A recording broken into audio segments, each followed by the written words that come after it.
সিরাতে মুস্তাকিমের উপর চলার পথে অন্তরায় হয়ে দাঁড়ায় দুইটা জিনিস। বলেন কয় জিনিস? দুই জিনিস। দুনিয়ার মানুষ সিরাতে মুস্তাকিমের উপর চলবে, দ্বীনের উপর চলবে, ইসলামের উপর চলবে, যেই পথে চললে পরকালে মুক্তি পাওয়া যায়, সেই পথের উপর চলতে দুনিয়ায় দুইটা জিনিস সবথেকে বড় অন্তরায় হয়ে দাঁড়ায়। সেই দুইটা জিনিস কি? এক নম্বরে আমওয়াল, দুই নম্বরে আওলাদ।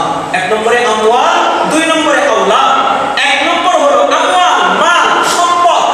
এই সম্পদের নেশায় দুনিয়ার মানুষ যখন পড়বে, তখন মানুষ আল্লাহর নৈকট্যতা থেকে, আল্লাহর নৈকট্য অর্জন করার পথে সবথেকে বড় অন্তরায় হয়ে দাঁড়াবে আমওয়াল, মাল, সম্পদ। এই সম্পদের কারণেই তো দুনিয়ার মানুষ যত দাঙ্গা হাঙ্গামা করে সম্পদের লোভে করে, যত দাঙ্গা হাঙ্গামা, যত ফাসাদ, যাই কিছু করে সব আমওয়াল, সম্পদ, সম্পদ, সম্পদের লোভে করে।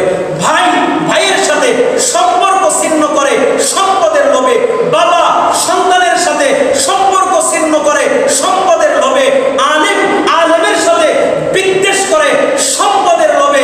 এরকম ভাবে এলাকার মহল্লার এক ভাই অপর ভাইয়ের সাথে সম্পর্ক ছিন্ন করে শুধুমাত্র সম্পদের লোভে। সম্পদ কামাই করব, ওই আলেম এখানে না থাকলে আমি সম্পদ কামাই করতে পারতাম, অমুক ব্যক্তি এখানে না থাকলে আমি গিয়ে ব্যবসা প্রতিষ্ঠান দখল করে সম্পদ কামাই করতে পারতাম। আমার ভাই যদি মারা যাইতো, আমার ভাই যদি মারা যাইতো, আমার ভাইয়ের সম্পদগুলোকে ভাতিজাদের কাছ থেকে জাল দলিল করে ওদেরকে সম্পদ থেকে বহিষ্কার করে আমি নিজে সম্পদের মালিক হয়ে দুনিয়ার ভোগ বিলাস করতে পারতাম।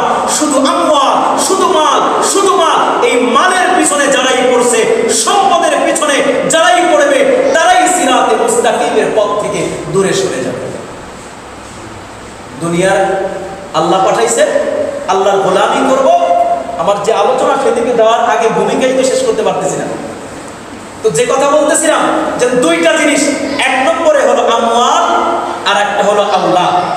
আমওয়াল মালের নেশা, সম্পদের নেশা, টাকা পয়সার নেশা, এই লোভ যদি কোনো ব্যক্তির ভিতরে একবার ঢুকে যায়, সে সিরাতে মুস্তাকিমের উপর চলতে পারবে না। সিরাতে মুস্তাকিমের উপর চলার পথে এই আমওয়াল সবথেকে বড় অন্তরায়। আর একটা অন্তরায় আছে, সেটা কি? আওলাদ, সন্তান, সন্তানাদি।